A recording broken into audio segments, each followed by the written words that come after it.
What's going on, everybody? I hope the sound is decent and the lighting is not too bad. Welcome to United Consensus, where we're all about life, liberty, and the pursuit of happiness for you and I, we the people. I wanted to talk about, just briefly, some of you may know about Candace Owens and Andrew Wilson having a debate coming up here on Friday, this coming Friday, which is going to be the 14th of August, 2026. And I just have to ask the question, who is funding this debate? Obviously, Andrew Wilson is saying that he's offered Candace Owens this money. But why is it so important? I got to ask that question. Why is it so important to him that he's willing to spend $300,000, presumably of his own money, although he's now doing it's like GoFundMe, but it's a different platform. I don't remember what it's called. He's doing crowdfunding to, I guess, make up some of his losses. And what's interesting to me is why the focus? Why is it such a big deal for him?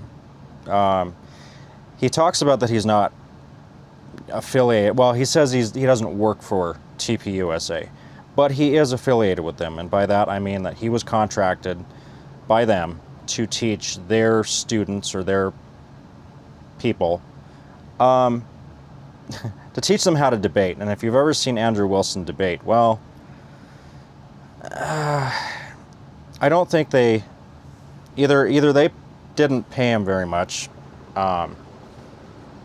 or they really wasted their money, because that guy is just the kind of high school bully debater type. Unlike Charlie Kirk, who could be in your face, don't get me wrong, but he always brought forth reasoning and facts and things like that. Did he always get it right? No. Does everybody, do I agree with every single thing that every single position that he had? No. But with that being said, he wasn't I'm going to bully you into my viewpoint, and if you don't agree, or if you ask me a question that I don't agree with, I'm going to attack your character ad hominem. And what's funny is that Andrew Wilson said that any ad hominem attacks against him would cause him to automatically win the debate, which it's like, well, wait a minute. If you're so against ad hominem attacks, why do you ad hominem attack so many people? On the whatever podcast, he was,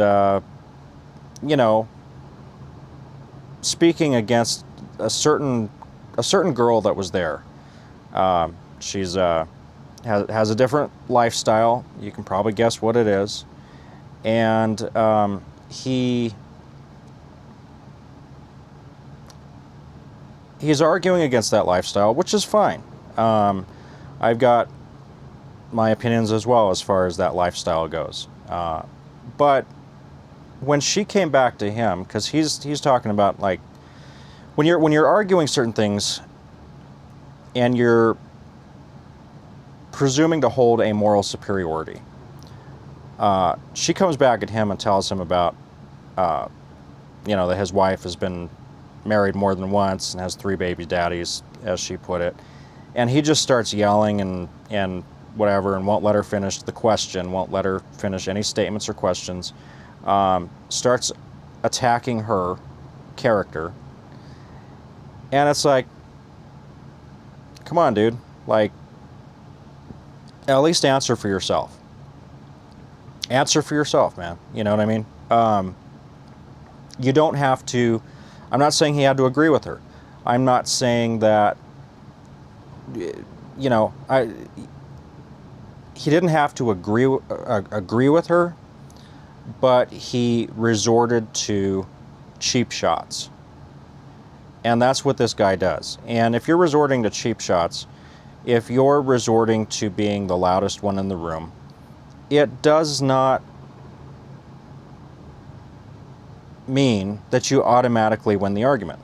If you're the loudest one in the room, if you take cheap shots at people, you're not really winning.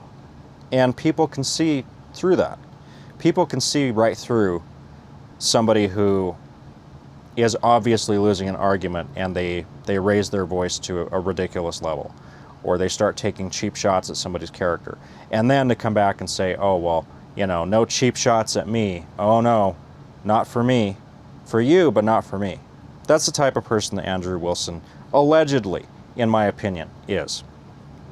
And I'm curious to where the money, the $300,000 came from. I know he said $125,000 of it or something like that was from the guy that does the Whatever podcast. I don't remember his name, but that it came from him. But I'm curious to find out where this other money came from. And I'm curious to find out, if we followed the money, if it would lead back to TPUSA, and why everybody is so dang focused, so angry at Candace Owens, when the Tyler Robinson trial hasn't even begun yet. And if they're worried about jury pool selection being tampered with or being corrupted,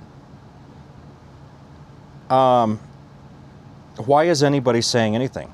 Especially TPUSA. Why are they saying anything about anything? Why are they putting videos out regarding the Tyler Robinson case? Just keep your mouth shut, right? Let all the stuff be the way it is. If you're so convinced that Tyler Robinson was the one who killed Charlie Kirk, why are you so worried? Why are you coming out against Candace Owens so vehemently and calling her evil and demonic, and Frank Turek, who I used to watch Frank Turek and used to somewhat admire at times. Now I look at the guy and I'm just like, I don't know. I'm not saying he had something to do with it. It's just that the way he handles it, he handles it like Andrew Wilson. He's going and talking about how God, misquoting by the way, but how God goes after, people that respect the widow and all this other stuff, and if you don't, he's going to go after you. If you falsely accuse, he's going to kill you with the sword and all this other stuff. Calm down, dude. Like seriously. And plus on top of that, are you going to tell every police officer or investigator out there, or FBI agent out there, that investigates a case and investigates it on some type of suspicion of, say, a spouse being involved with something?